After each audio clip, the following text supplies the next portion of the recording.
بعد أمريكا وأوروبا بدون تأشيرة تتوغل في مجتمع روسيا العظمى. Je peux dire que je me sens très à l'aise en Russie en ce moment. Ce qui me manque personnellement, bien sûr, le pays, ça manque toujours. Je ne suis pas sévère, c'est la vie qui me rend sévère. Le carrelage sur le sol, c'est un produit invendable. Un produit doit être bien présenté, on peut le vendre. Moins de $100 ici, tu ne trouves rien du tout. Même un café, voilà le café, si vous allez là-bas boire un café, il coûte $5.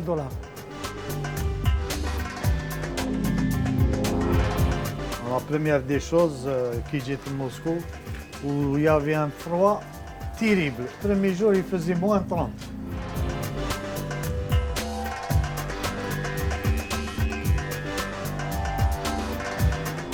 Добро пожаловать в Москву, в ресторан Суриков. Сон виза. السلام عليكم ورحمة الله تعالى وبركاته.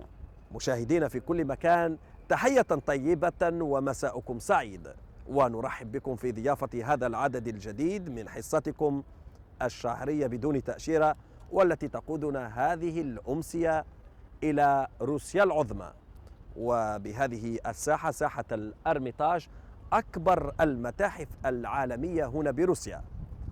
فكاميرا بدون تأشيرة التي عودت مشاهديها دوما لاستقراء الجديد على كوكب الأرض، مما يبث الرغبة في تقفي آثار أفراد جاليتنا الجزائرية في حلمهم وترحالهم.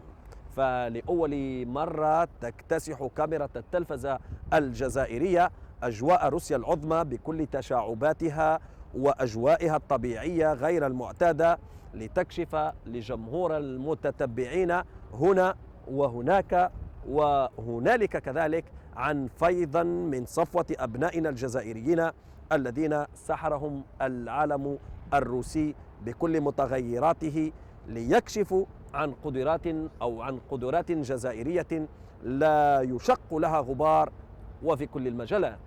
فمن العاصمة الجزائرية الجزائر إلى العاصمة الروسية موسكو، مع أفراد جاليتنا من نوع خاص في بلد خاص.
على مشارف المحيط الهادي وتحديدا في جنوب غرب آسيا، ترتسم لنا في هذا الفضاء الآسيوي معالم بلد كبير الحجم متنوع العادات متداخل الطقوس والتقاليد.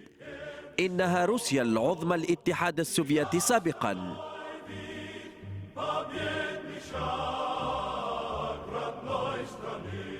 Nous avons à la fois, dans cette immensité qu'est la Russie, nous avons à la fois des zones peuplées ou relativement peuplées, et en même temps des zones qui font partie des régions arctiques, qui sont sous-peuplées bien entendu, qui sont immenses, dans le nord et dans l'est de la Russie, et puis des zones de montagne.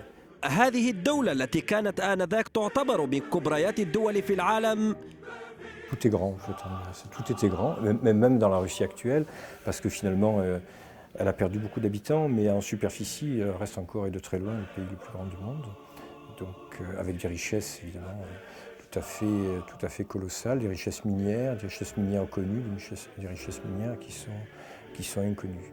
C'est quand même la première puissance productrice de gaz et de pétrole. Bon, c'est l'Union soviétique qui a mis en exploitation les bassins de la Caspienne et au-delà en Sibérie. Donc il y a toute une richesse, si vous voulez, primaire, au sens propre du terme, qui a été utilisée, mise en exploitation. وقلما نقف في هذا العالم الفسيح على بلد تتعايش فيه الثقافات وتتعدد فيه اللغات. On a l'habitude de parler Russie d'Europe, Russie d'Asie, comme s'il s'agissait de quelque chose de différent.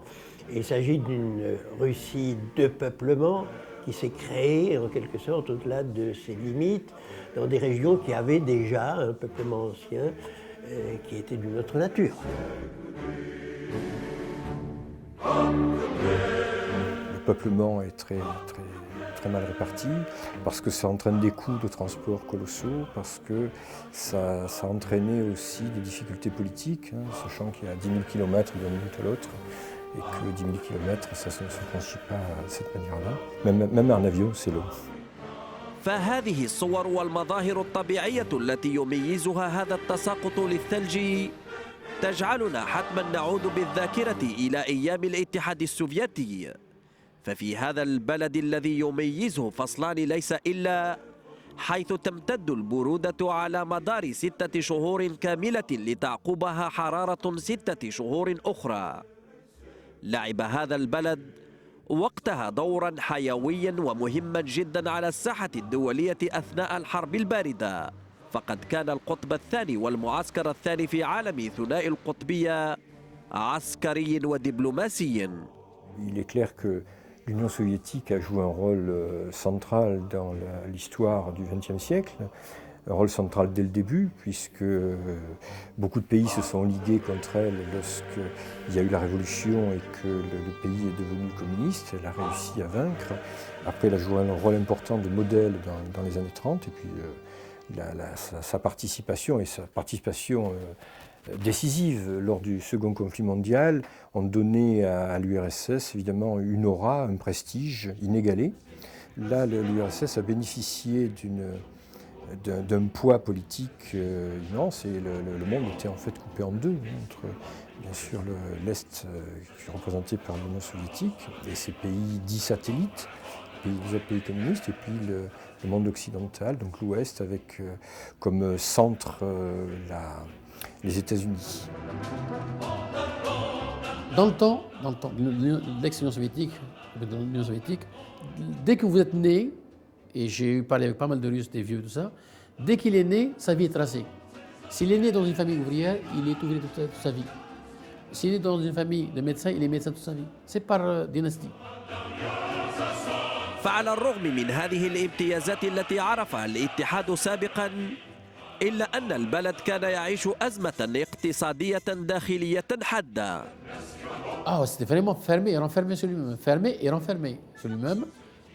Avant, c'était 1, 2, 3 magasins, c'est tout. Et dans le magasin, il n'y avait absolument rien. لتبدأ مظاهر الأزمة تكشف للعيان في بداية التسعينيات. Il ne suffit pas d'avoir du charbon, il ne suffit pas d'avoir du pétrole, il ne suffit pas d'avoir du gaz, il ne suffit pas d'avoir du bois, il ne suffit pas d'avoir non plus d'immenses terres agricoles. Il faut aussi avoir un système économique qui permette de l'exploiter au mieux. Et là, vraisemblablement, l'Union soviétique a péché par un développement économique qui n'a pas été à la hauteur des expériences. Il est de bon ton aujourd'hui de voir disons, tous les défauts, effectivement, qui sont criants, qui sont énormes, de ce qu'a été la politique économique de l'URSS. Il y a eu une volonté d'industrialiser rapidement l'Union soviétique. Donc il y a eu des ratés et il y a eu des réussites.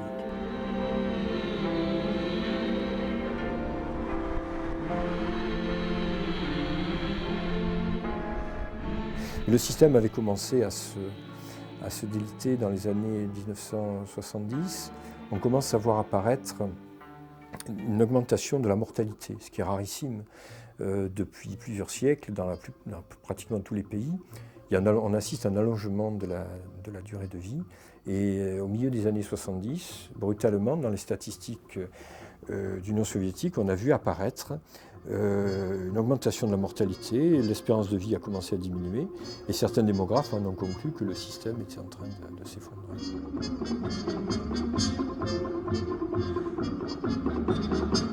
لقد بيّنت الحرب الباردة أن وجود الاتحاد السوفيتي كان مهماً آنذاك بالنسبة لغالبية الدول العربية، لأن قوة السوفيات الدبلوماسية والعسكرية كانت تحدث توازناً مفيداً في العالم. لكن ذلك كله انتهى في بداية التسعينيات مع انهيار الاتحاد السوفيتي عقب فوضى عارمة أصابت البلاد بعد نظام الشيوعية الذي كرسته خلال أكثر من 70 عاماً، لتنهار الإمبراطورية والاتحاد ويرفع العلم الروسي معلناً بذلك فتح صفحة جديدة في تاريخ البلد الحافل بالأحداث. À l'heure actuelle, la Russie est devenue, en termes de PIB, une toute petite puissance. C'est sûrement devenu un petit pays, mais ce n'est pas la réalité. La réalité, c'est que d'abord, elle a conservé un arsenal militaire impressionnant, et puis le potentiel est toujours là. C'est-à-dire qu'il y a toujours les richesses de la Russie.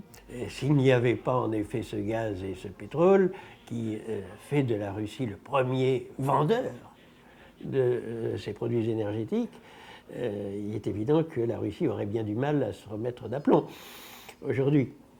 Et puis il y a toujours la formation des Russes qui est excellente, qui n'a pas pu s'exprimer totalement dans le régime précédent. Mais il y a donc un potentiel de main-d'œuvre qui est très formé, donc il y a des potentialités de retour de la Russie. Donc ce qui fait que la Russie est un partenaire évidemment tout à fait essentiel. وكانت قوة عظمى في عهد الاتحاد السوفيتي وبقيت وما زالت إلى الآن كقوة عسكرية وكقوة اقتصادية هائلة.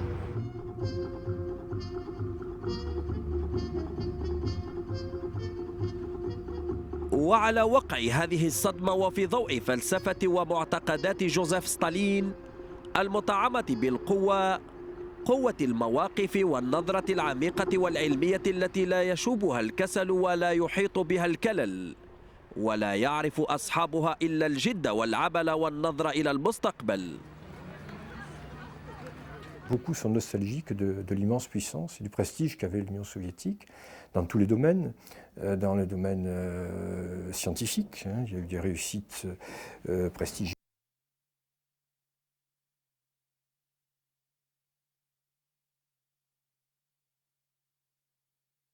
Politique des années 50, des années 60 et encore jusqu'aux années 80 étaient liées à l'existence de l'Union soviétique qui les aidait, soit qui les aidait directement, militairement, économiquement, soit qui les